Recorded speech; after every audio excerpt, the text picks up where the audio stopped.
je suis très reconnaissante pour le gouvernement du Maroc, mais également pour l'équipe de la COP22 pour leur support et leur appui incroyable avec le secrétariat pour la préparation de cette COP. Et comme vous pouvez le voir, vous pouvez constater les efforts pour mettre en place ce magnifique site.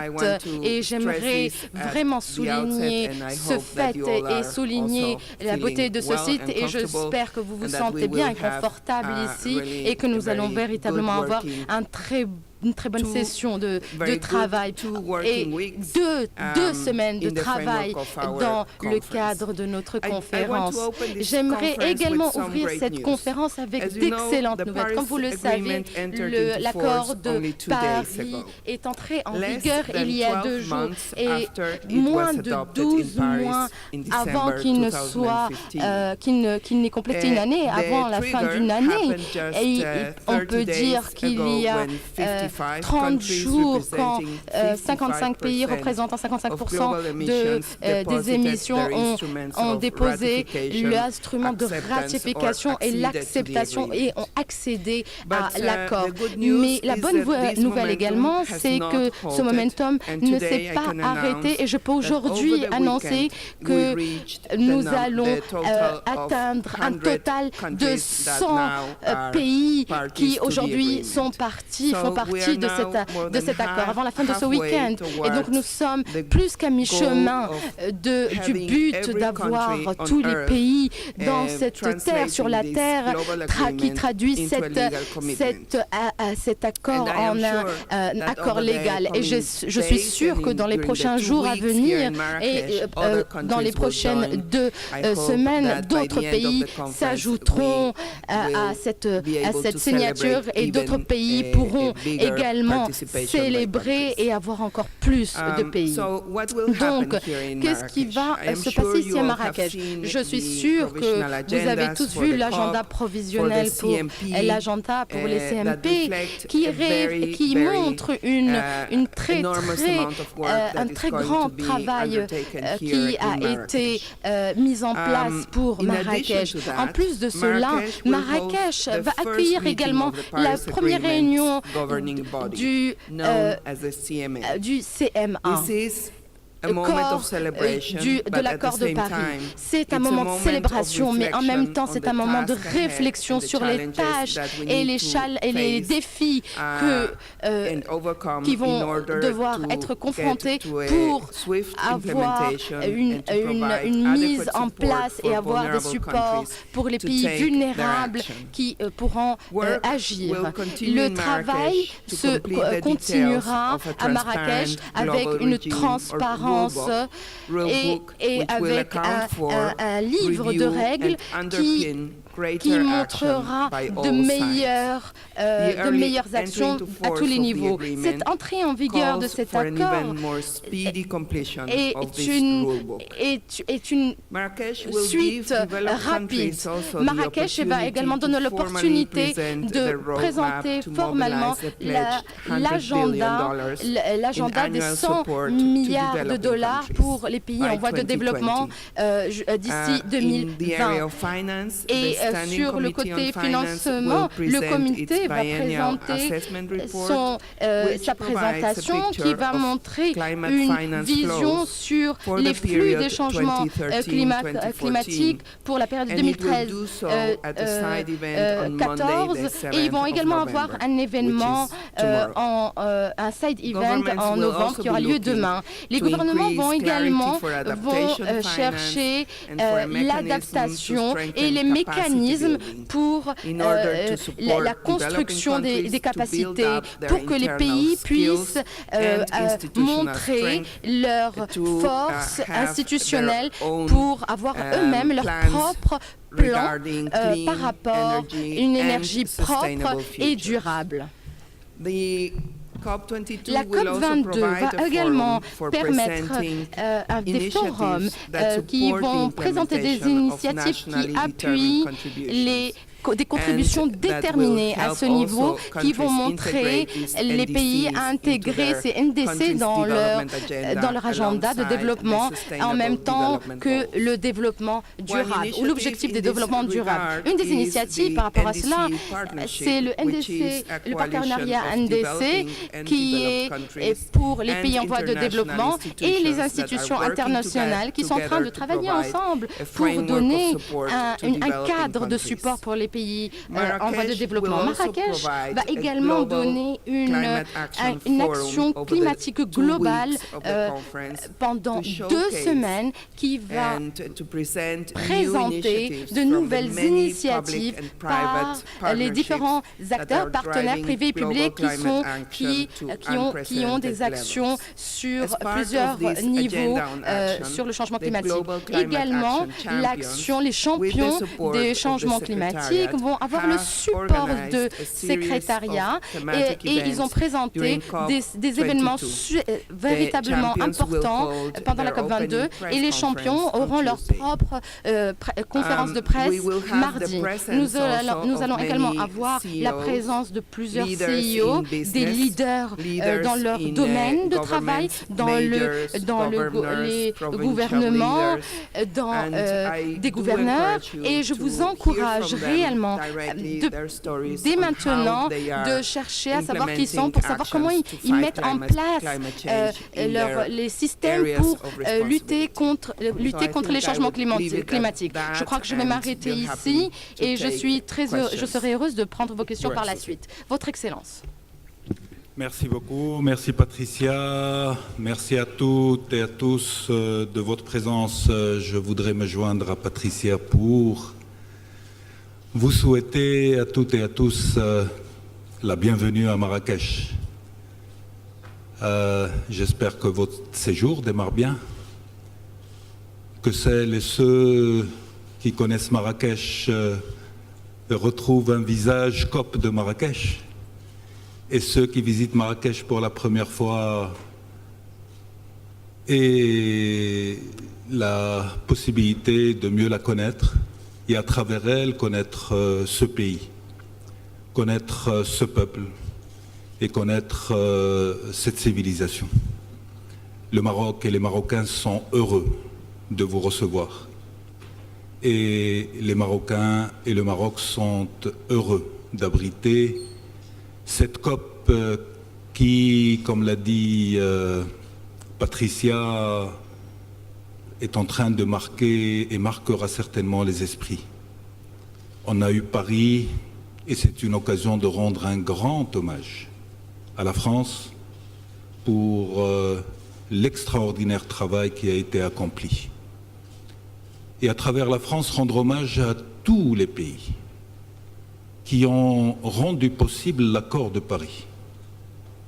Et rendre aussi hommage à tous les pays qui ont naturellement ratifié, déposé les instruments et qui ont permis à l'accord de Paris de rentrer en vigueur aujourd'hui. Nous sommes en train de vivre un moment historique. Marrakech restera ce moment qui marquera une inflexion dans la dynamique en relation avec le climat.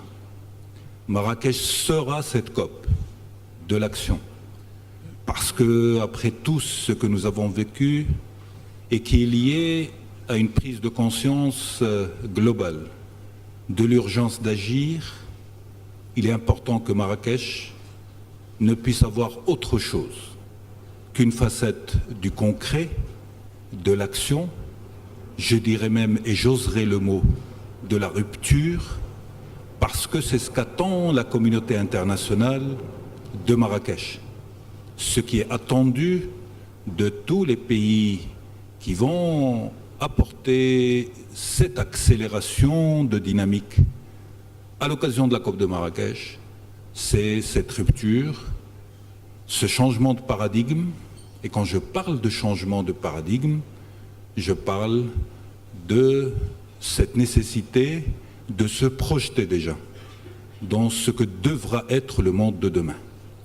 Ma pensée va à tous ceux qui souffrent aujourd'hui, les États insulaires, les États du Sahel, de l'Afrique et d'autres qui subissent de plein fouet les conséquences du changement climatique. Eux, ce qu'ils attendent, c'est des décisions. Ce qu'ils attendent, c'est de l'action. Ce qu'ils attendent, c'est que cette prise de conscience collective se traduise par la mise en œuvre de projets concrets, que les États confirment et augmentent leurs ambitions, que les non-États, les sociétés civiles, territoires, secteur privé, secteur financier, prennent à bras le corps l'engagement aux côtés des États pour accélérer cette dynamique de mise en œuvre de projets concrets, bancables, qui répondent aussi aux attentes des pays et des sociétés. Donc nous sommes dans un momentum important. Et mon sentiment, à travers les différentes discussions que nous avons menées tout au long de l'année, c'est que l'état d'esprit général est extrêmement positif. Tous les pays, tous les États, tous les acteurs étatiques et non étatiques sont animés d'un état d'esprit extrêmement positif. Tout le monde veut agir, tout le monde veut faciliter, tout le monde veut contribuer à ce que Marrakech soit au rendez-vous de ce qui est attendu. Je ne parle pas de succès. Le succès dépend de la volonté des uns et des autres. Mais ce qui est attendu de Marrakech ou des participants à Marrakech, c'est que la COP de Marrakech soit au rendez-vous des attentes et soit au rendez-vous des exigences de ce que le monde demande aujourd'hui. Patricia a donné quelques éléments, quelques chiffres. J'ajouterai d'autres. Au niveau de la société civile, il y a déjà plus de 3300 acteurs qui vont participer à cette COP. C'est extraordinaire et c'est encourageant. Il y a plus de 43 chefs d'État qui ont déjà confirmé leur participation. Il y a d'autres, et ça d'autres vont venir. Il y a 32 chefs de gouvernement et premiers ministres qui ont confirmé leur présence. Et les confirmations arrivent au fur et à mesure. Dans la zone bleue, il y a plus de 23 500 déjà inscrits. Et ça va continuer. Dans la zone verte, il y a plus de 30 000 participants. Tout cela montre la dimension, mais également l'engagement des acteurs, de tous les acteurs, pour que Marrakech soit un rendez-vous, le rendez-vous de l'histoire, comme l'a été Paris. Rendez-vous de l'histoire pour l'humanité, rendez-vous de l'histoire de ce tournant que Marrakech apportera dans cette dynamique vertueuse et combien bénéfique pour tous les pays, pour tous les peuples et pour toutes les populations.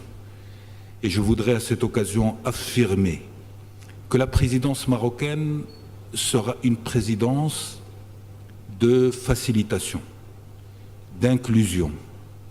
Personne ne sera écarté, tout le monde sera pris en considération.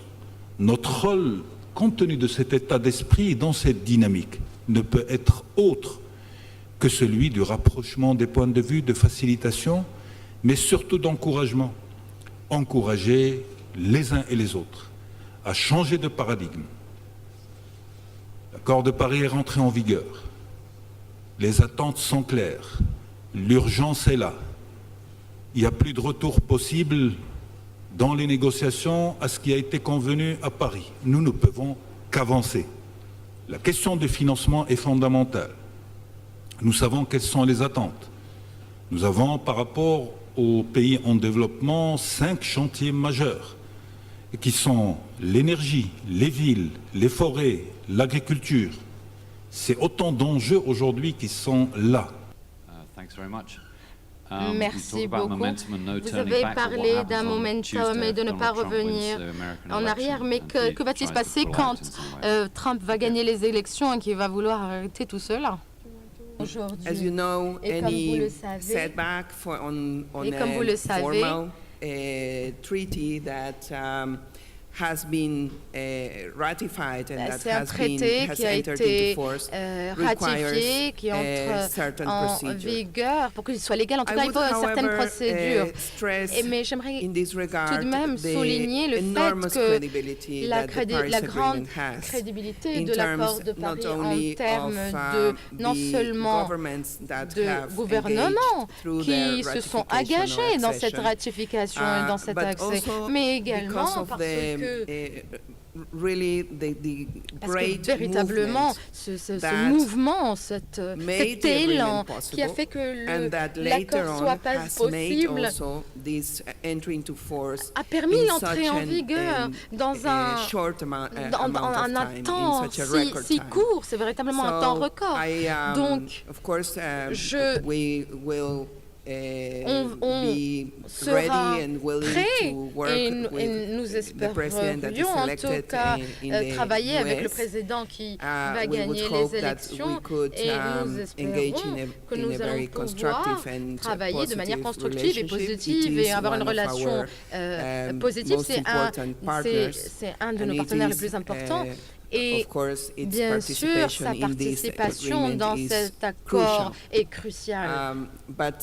Mais pour l'instant, tout ce que je peux dire, c'est que l'accord est entré en vigueur et nous sommes tous obligés de délivrer par rapport à nos engagements.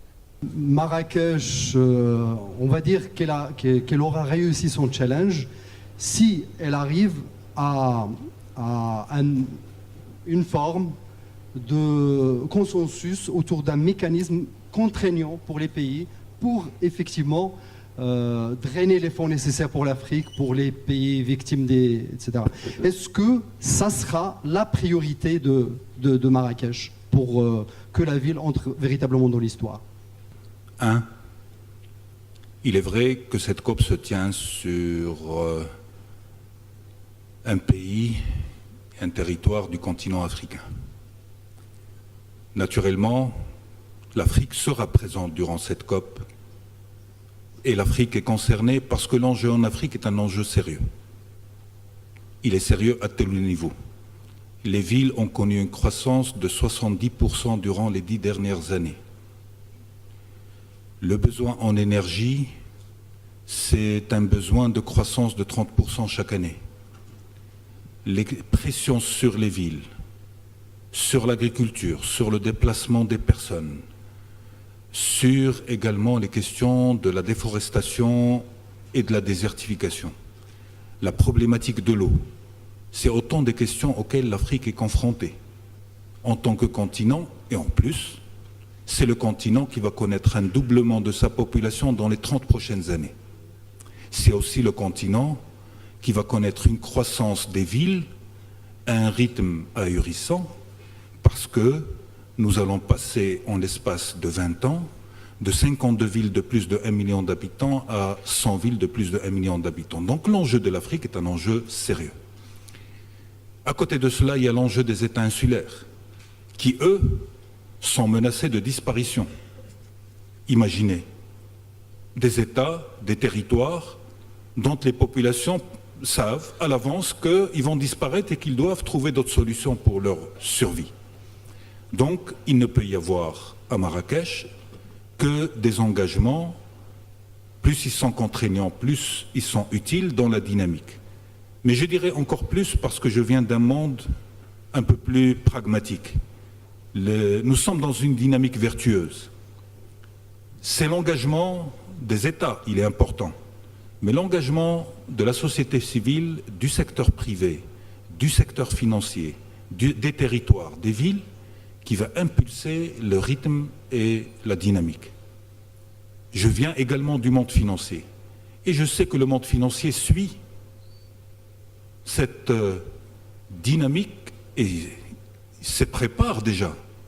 Naturellement, il y a une montée en puissance, mais je suis convaincu que l'économie, la nouvelle économie dans laquelle le monde va rentrer est déjà là, elle est déjà présente, elle est sur la table des décisions stratégiques des plus grandes multinationales, des plus grands fonds d'investissement, des plus grandes banques et des plus grands décideurs aujourd'hui dans le monde parce que c'est une affaire inévitable, parce que nous sommes dans cette dynamique, parce que les États mettront également les moyens d'encouragement, fixeront leurs objectifs, etc. Et c'est sur cela que je pense qu'il faut compter. Maintenant, être contraignant, c'est toujours positif, mais quand je vois les besoins en termes de financement, rien que pour l'Afrique, secteur par secteur, on n'est plus sur la feuille de route des 100 milliards de dollars par an. C'est un effet de levier qui servira à passer un message politique et un encouragement, mais ne répondra pas forcément aux besoins de financement dont le monde a besoin. Nous sommes en train de parler de 1,1 trillion de dollars de besoins annuels d'investissement. Et donc, contraignant, c'est bien, mais ce qui est important pour nous, c'est de créer cette dynamique vertueuse qui poussera ceux qui vont investir et ceux qui vont prendre en charge des projets, ceux qui vont en stimuler, à ce qu'ils s'impliquent le plus. National determined contributions, which means the plans that parties have presented on the actions that they intend to bring forward. It's true that we are not yet at the goal that the Paris Agreement foresees of not higher than 2 degrees and as close as possible to 1.5 degrees in terms of the warming of the en ce qui concerne le réchauffement climatique, mais il est important de garder dans l'esprit que l'accord de Paris en soi est un cadre pour les parties pour avoir des objectifs plus ambitieux, pour réviser leurs objectifs, pour que ce soit plus ambitieux en tout cas. Et au fait, l'accord de Paris ça ne veut pas dire qu'ils ne peuvent pas réviser leurs objectifs. Ce que nous avons aujourd'hui est déjà le minimum que nous attendions. Et d'un autre côté, j'aimerais également souligner que ce dernier mois, nous avons vu des développements incroyables et importants dans les organisations par rapport aux émissions dans les industries et c'est quelque chose véritablement et c'est une contribution qui aura un effet important. Ce n'est pas encore clair comment cela va impacter, mais il y a un impact évident. C'est la première fois que des industries s'engagent mondialement. Donc, nous pouvons donc augmenter nos ambitions. Et à Kigali, lors de la conférence, il y a eu pendant le HHC où les engagements ont impliqué la réduction de 0,5 pour le réchauffement dans l'atmosphère. Je pense que nous sommes positifs, nous avons de l'espoir que les ambitions vont augmenter, que les objectifs vont augmenter, que nous allons atteindre le but final. Notre rôle en tant que présidence est d'être des facilitateurs. La présidence, c'est la présidence de tout le monde. Elle n'est pas une présidence d'un pays ou d'un groupe de pays. C'est la présidence de tous les pays. Et de par cette mission-là, nous devons veiller à ce que nous soyons un élément de facilitation et de rapprochement quand il y a des divergences et quand il y a des difficultés. C'est notre démarche, c'est notre rôle. Deuxièmement, nous allons veiller à ce qu'il y ait une inclusivité de tout le monde. Personne ne doit rester à la marge. Il est fondamental, compte tenu de cet esprit que nous avons su accompagner, créer, cet état d'esprit des générales de tous les participants, de veiller à ce qu'il n'y ait aucun grain de sable qui puisse venir rouiller cet état d'esprit et cette dynamique vertueuse. Ça, c'est l'engagement de la présidence marocaine et c'est le rôle que la présidence marocaine va jouer.